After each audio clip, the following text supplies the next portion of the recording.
Bonjour à toutes et à tous mes chers compatriotes confiés. Aujourd'hui, j'ai envie de vous parler de la prévention d'apparition des lombalgies.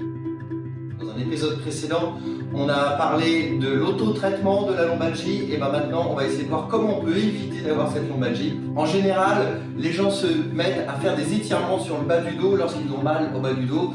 C'est pas vraiment la meilleure stratégie puisqu'en fait cette douleur ici est une manifestation d'un dysfonctionnement de systèmes qui sont sous-jacents. C'est-à-dire que les pieds, les chevilles, les genoux, les hanches et le bassin vont avoir une influence sur le bas du dos.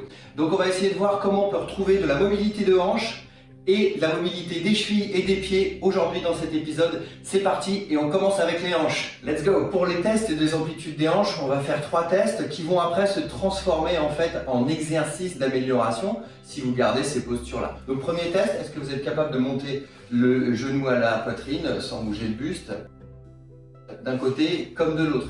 Deuxième test, est-ce que vous êtes capable de descendre sans lever les talons le plus bas possible le bassin jusqu'en bas? En fait, on descend accroupi tout simplement. Est-ce que vous êtes capable de rester accroupi comme ça? Est-ce que vous ne tombez pas en déséquilibre en arrière?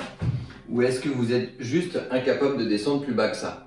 Et troisième petit test, c'est est-ce que vous êtes capable de vous mettre dans cette position? C'est-à-dire que vous avez ici une rotation externe de la jambe qui est à l'avant et une rotation interne de la jambe qui est à l'arrière. Et donc ça nous permet d'avoir un bon petit test de toutes les mobilités de vos hanches. Ça peut être un bon challenge. Est-ce que vous êtes capable de faire ça en mettant les coudes ici et en respirant? Faire ça d'un côté puis de l'autre. Et puis après, est-ce que vous êtes capable de vous mettre accroupi? Accroupi. Si vous n'êtes pas capable de vous mettre accroupi, c'est peut-être parce qu'il y a un petit souci au niveau des chevilles.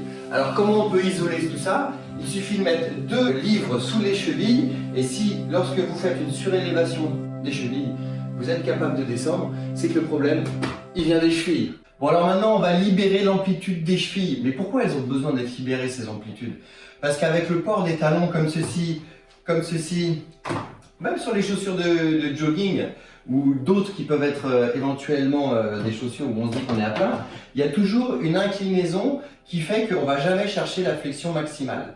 Ce qui nous empêche vraiment de travailler complètement nos chevilles et qui après il va y avoir une répercussion dans nos hanches. Je vous invite à faire ce petit test rapide, essayez de vous grandir un maximum là, comme ça là. Inspirez, expirez. Maintenant à l'inspiration, contractez les fesses et expirez. Contractez les fesses à l'inspiration et dites-moi ce que vous sentez dans vos pieds.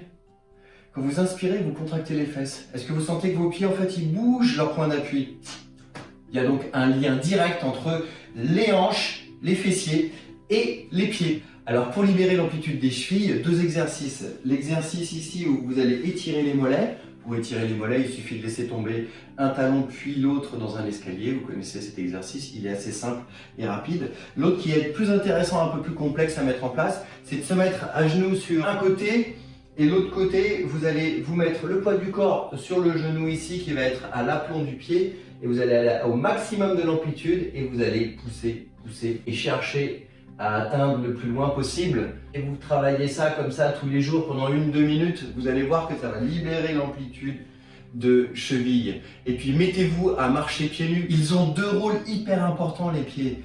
1, ce sont des récepteurs et 2, ce sont des adaptateurs.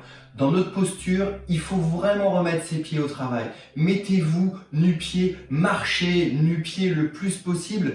Et c'est pour ça que d'ailleurs, on a lancé un mouvement qui s'appelle le Free Feet Friday, les vendredis pieds nus au bureau. Bon, c'est pas trop le moment d'en faire, mais on reverra ça peut-être l'année prochaine tous ensemble. Allez, tous pieds nus et travaillez vos amplitudes de cheville et de hanche avec cette routine qu'on a vue tout à l'heure, ok? Salut à tous, à bientôt!